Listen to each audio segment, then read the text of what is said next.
The year is one. Beneath the ruins. The year is one. Walpurgisnacht. Walpurgisnacht. Welcome to Radio 1, the historical series, and my guest today is Nikolas Schreck. Nikolas, we've just had our first holiday in Berlin, celebrating Liberation or VE Day on the 8th of May, and here we are. Where are we, Nikolas? We are at Wilhelmstrasse 88, the former and final residence of an obscure Austrian artist named Adolf Hitler, who died in the ruins beneath us on April 30th, 1945. We are right over the ruins of the Führerbunker. And the reason I chose this, when you asked me what historical place in Berlin we should hold this interview, is because Hitler did such an exemplary example of demonstrating quarantining and self-isolation long before the coronavirus. Yes, and for our listeners that are in the future now, and maybe in the very far future, I had no idea about the coronavirus. If there will be a far future. A human future. We're immersed in this now in Berlin as well, so not only are we above the Führerbunker, we are surrounded, as you say, yes, by this virus as well. So right, and another reason citizens of the future who we are addressing, if this is left in a time capsule for Martians to discover someday, indeed, when we see how humanity destroyed itself. The other reason I chose the Führerbunker as a historical place to address the nation from is all of the whining and complaining and misery mongering and panic and fear mongering that all too many people have reacted to this health crisis with. Berliners especially should remember it could be much worse, and it has been much worse, and to have some kind of historical perspective. 75 years ago today, in May of 1945, Berlin was a smoking ruin. Hardly any food was available. Most of the male population had been killed. The female populace of Berlin were being raped by Soviet soldiers to the point where you could hear their screams every night. Corpses were laying in the street. Traitors were hung on the lampposts. And, you know, we need to develop some sort of historical perspective and distance to see that humanity's self-destructive nature repeats itself again and again. And this current crisis is nothing compared to some of the many other crises that have occurred before. So I would recommend that people look at history and, you know, gain some kind of perspective on what, you know, when people compare this to the apocalypse, it is not the apocalypse. It could be much, much worse. Mm. And you've been here before? Yes. To this spot? Yes, in a former life, and in 1983, when I first came to Berlin, I was living in London, and I came to Berlin to research the first book that I was writing at that time, which I never published, and went, as an American, went through, at the height of the Cold War, went through Checkpoint Charlie and visited East Germany and the DDR extensively at that time in 1983. So that was at the height of Reagan, Soviet red baiting and World War III looming, yes, you know, atomic bomb threatening tension between the Soviet Union and the United States. And so it was very tense and hostile, the mood between America and the Soviet Union. And so I came to the Deutsche Democratic Republic, as it was called, or misnamed. And where we are now is a peaceful, orderly, fairly well-organized, ordinary city street in Berlin. Yes. In 1983, it was a ruin. The broken and damaged buildings left over from World War II were still right here, and it looked like the combat had ended a few weeks ago, not At that time, it had been something like a little less than 40 years earlier. But at that time, East Germany had not repaired this area of Potsdamer Platz, which is basically where the Führerbunker is located, and it was like walking into 1947 rather than 1983. And I walked down the street, and it was I had a map of it. Young people will not understand what a map is, but I had a map to find it, and I asked, the only people on these streets right around here were Soviet soldiers. Wow. Not German Volkspolizei, but Soviet occupation troops who could see I was a foreigner. Some of them were hostile, some of them were not. And then I asked quite a few, so in my broken German at the time, wo ist der Führerbunker, showing the map, and some of them, they all spoke German a little. Right. And so some were hostile or unhelpful, but one was extremely friendly, and he said, "Amerikanski, where are you from, my friend?" And I said, "California." "Hollywood!" And so the Soviet soldier, guided me to where we are now, which at that time was unrecognizable compared to what it looks like today. And these buildings around us, which were built by the communist government as luxury apartment living, were not here, and that was in 1986. In 1983, this was just like a ruin. And by some bizarre luck, I came to the Führerbunker, and there was one other person there, and he turned out to be an Irish historian who was an expert. He was a professor of history in Ireland, and he knew all about the history of it. So he gave me the tour of where everything was, where this was, where that was, where the bodies were burned. And he happened to be there. He happened to be there, and nobody else was there. Amazing. So that was a stroke of good luck. Yeah, and then I came back several times over the years, and for many years there was nothing to mark where this is, and now the city of Berlin has put up a historical marker explaining where we are. And the reason why they haven't done that in the past is because they feared... Well, this is what the mass media says. They feared that there would be, that it would be a neo-Nazi pilgrimage place or shrine, but as I look around this empty street, I do not see hordes of brown shirts gathered or torches. There's a dog, there's a few children. There is a dog, it is a suspicious looking dog, but it doesn't have a little mustache, so I think we're okay. There's some building going on. But anyway, mostly the DDR, of course, had nothing to mark that Hitler and Eva Braun and Goebbels, etc., all died here or where it was. In fact, you weren't even allowed to talk about it much. And now there are historical tours that come here, tourists are brought here. It's slowly becoming normalized 75 years after the death of Hitler.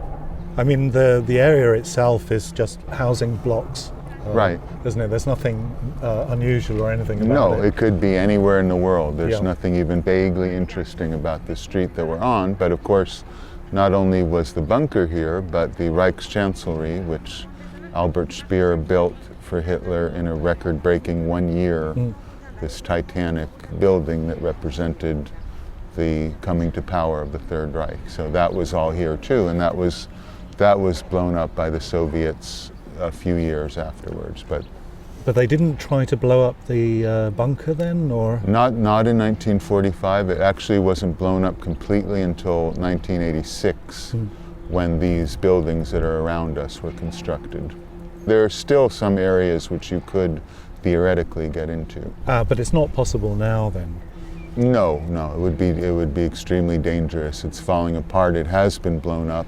There's some area, there's like a corridor apparently that you can enter, but it's still filled with water and not easy to gain access. And what would the bunker have consisted of then? Part of it had built in 1936 because they were already assuming there could be bombing because they were already preparing for war. And then a lot of it was completed in 1943. So it became the command center for Hitler. Had these various field command centers, all of them named after his nickname Wolf. So the Wolfschanze, etc. Various places in Poland and Germany that were command centers. He was very rarely in Berlin during the war. That's what I've read as well. Yeah, he didn't really like Berlin, and he didn't live in the Reichschancellery very often. He was in his apartment in Munich often. Okay. And after 1939, he was most often at these command centrals. Obviously, as the Soviets rapidly took over Eastern Europe on their way to Berlin, he, in January of 1945, with his generals and staff, went underground in this air protection bunker under the Reichschancellery. And he stayed there from January 1945 till April 30th, when he killed himself with Eva Braun. And the only time he went up in that entire time from the bunker was on April 20th, which was his birthday, to award the last pathetic group of Hitler youth who were defending Berlin, and to get up and to pat them on the cheek and give them an Iron Cross for their defense. And something a lot of people don't know, the last soldiers defending the Reichschancellery and the bunker were French volunteers from a unit called the Legion Charlemagne. Yes. And so the last people who were killed here where we are now were French volunteers defending the last stand of the Third Reich. How ironic is that? Yeah. There is a film, Der Untergang, which I've seen. I guess you've seen it as well. Sure.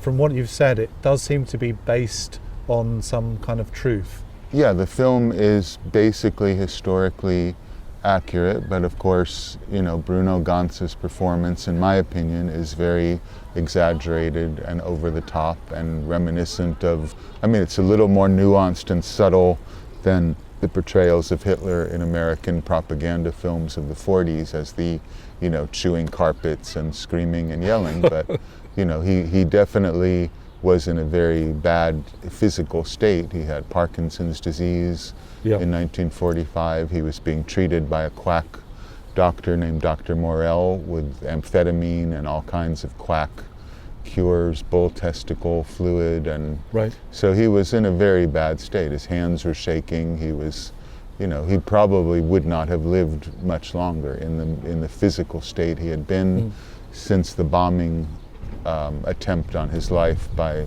Graf von Stauffenberg in 1944. He was not in good condition by then. So he wasn't going around jogging? Not a lot of jogging going on in the bunker. No. Nor was Goering. Another thing that I'm interested in is, we have the address here, number 88, Achtenachzig Wilhelmstrasse. Yeah. And the number 8 seems to be significant. From the odd thing is that after the war, 88 was used as a code among old Nazis to say Heil Hitler, because 8 is the, in the alphabet, H is 8, so HH is 88. So it was a code word if you said in 1945, where it was then illegal to use the words or to give the so-called Hitler Gruß. They would say that as like a code word between people, and that has continued to be a tradition. So is it purely coincidence? It's purely coincidental. That the Hitler bunker is under number 88, Wilhelmstrasse. Why do you think they put it here in the first place? This is just literally, this was underneath the Reichschancellery, which was the center of the German government. This whole area was where the German government had been since, since the Kaiser time. So. I tried finding this in the past many years ago, and I thought it was under a children's playground. Well, the children's playground is right over there. Oh, I see. That used to be the only part of it you could see, because this was all covered with rubble and broken pieces of buildings that had been overgrown by grass. But now that that's all been cleared away, we're a little closer to it. So that's the past, but should we discuss the catastrophe of the present? Well, let's try and connect it somehow, because I guess as I said, people who are complaining about staying in their apartment except to go to the supermarket should think that not only was Hitler and the general staff and all these other people, under the earth for 3 months, but most Germans were living in basements, Yes. starving, no heating, no coal, hardly any wood to burn to make a fire, and under constant threat. If you went out in the street, Berlin was constantly being bombed. So people were living like that 75 years ago. So I think it's not asking much to stay indoors and watch YouTube. We are lucky here in Berlin, actually, isn't it? Because it has a very low rate of the coronavirus, it seems. Yeah, in Germany, in fact. Yeah, I think the reason for that, compared to other countries I won't name, is that we are currently governed by a former quantum research scientist, and countries that are run by a former reality TV host are not faring as well with quite as many. Indeed. There must be a fan. Today, in fact, I heard an article talking about Germany as well. They were interviewing, on BBC, they were interviewing a guy, and he said, yes, the country is being run by grown-ups. Yes. Compared to other countries. Yeah, well, I think that speaks to a problem that is going to face humanity increasingly, and has been for the past few years, is that most of the governments of the world are now run by uneducated thugs, basically. And what we're seeing right now, an infection worse than the coronavirus, which will pass, is the idiotic and credulous belief in, I would not even deign to respect to call them conspiracy theories. They are childish conspiracy fantasies that are totally groundless. And I see the massive problem that we're going to face when this is over. And what this crisis has revealed is the lack of education for decades, how poorly educated people are, how little logical reasoning they have, how little ability to determine what is true and not true, how to know what is a reliable source. So I think far more ominous for the future than the virus, which is just another of several pandemics that have literally plagued humanity since the beginning of time. If you look at history, this is not even the worst one.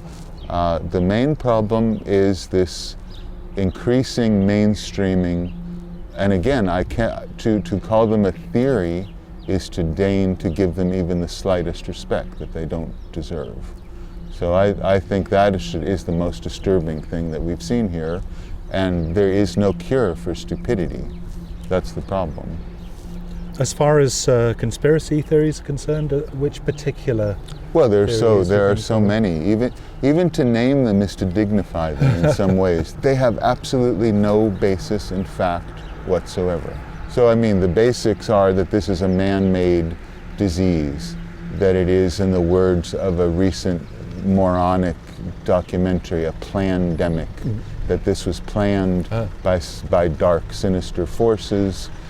Even to name these conspiracies is really, it's like talking to a lunatic and saying, and giving credence to what a lunatic is saying. I have no compassion for the people that spread these ideas. I understand they're frightened and panicked, but we have gotten to the point where, because of the internet in the past 20-something years, allowing every uneducated imbecile who has no expertise in any subject whatsoever to rail off at the mouth about whatever opinion they want, and their opinion seems as valid as the opinion of actual experts who know what they're talking about.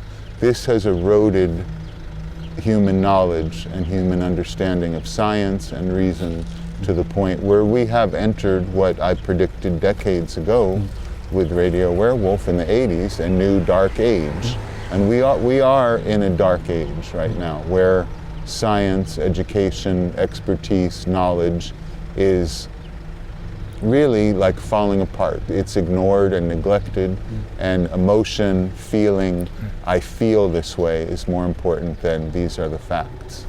And this is the underlying catastrophe humanity is facing. much worse than this temporary plague.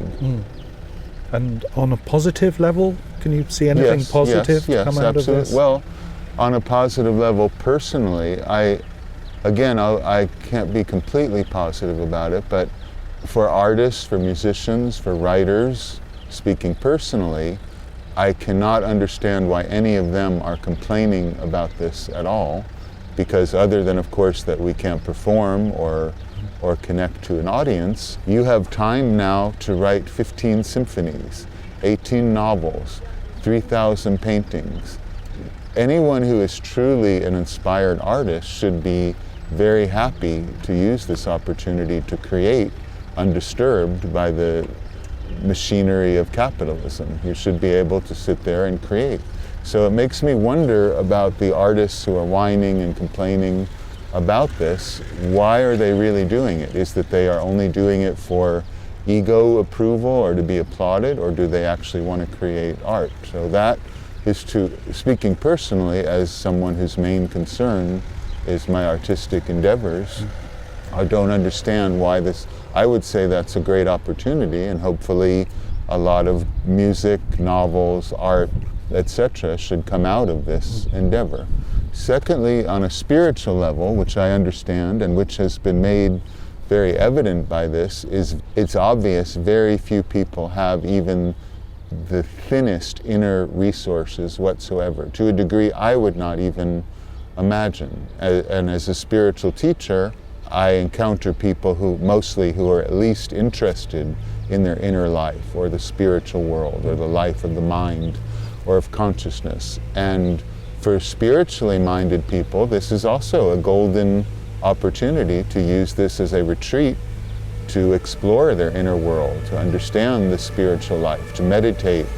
Whatever religious practice you may have, this is a perfect opportunity. This is a particular moment in the interview, and it's kind of connected really in a sense, because there's a cleaning vehicle here cleaning the pavement, you know. Right. Below us. So we'll use it symbolically to, Yes. to cleanse and purify. Perhaps. It seems like a physical manifestation Right. of our conversation. So, so on a positive level, for artists, musicians, writers, or any kind of creative people, it is an opportunity that should be seized, and I really can't comprehend why that should be what people who are creative people should be doing with this time. For spiritual people, they should be using it as a retreat and an opportunity to go much deeper into their spiritual practice and to understand and to see very clearly that the basic lesson of every school of mysticism, whatever religious background it may be, that the material world is impermanent, insubstantial. You can't rely on governments, stock markets, or even the physical body. As the Buddha taught, old age, sickness, and death are what occur in this samsaric realm, and now you are faced with mortality, with the possibility of illness. And thinking about mortality should be a positive thing for people who are seeking enlightenment and liberation from the material world. You can see the material world cannot be relied on, and that instead you must develop your spiritual life and train your mind and consciousness. So that's an opportunity. The third positive thing, which is a cliche many people have noticed, is that when the human species and its destructive habits are removed from the earth for a while, the air becomes purer, the water becomes purer, animals return to their natural habitat. So for animals, other than humans, for nature, this is a great benefit. And if you have an anthropocentric view of the world where humanity is the most important thing, then this is a disaster. For nature, that humanity has been destroying since the Industrial Revolution, then it's a great benefit. So that's a very positive thing, that the environment has a slight chance to recover from the damage that humanity has done. I'm not very optimistic, as some people are, that when this is over, that not our current idiocracy governments will take seriously the ecological it's very clear that if you remove the human factor from the earth, the air becomes purer, nature returns very quickly. But I don't really think that's going to happen. But at least for anyone that has a brain, they should be able to see with their own eyes that nature is healing from the human disease, which is one of the worst pandemics inflicting the earth. Feels like a very healing time, even just being here with you above this place. And well, it can be a time to heal, and it can be a time for all of humanity to reflect on their inner life. That is obviously the most important gift we've been given, and every catastrophe can be brought onto the spiritual path as an inspiration. Nikolas, thank you for joining us here today for this historical series and talking from above the Führerbunker. Okay, thank you. Farewell.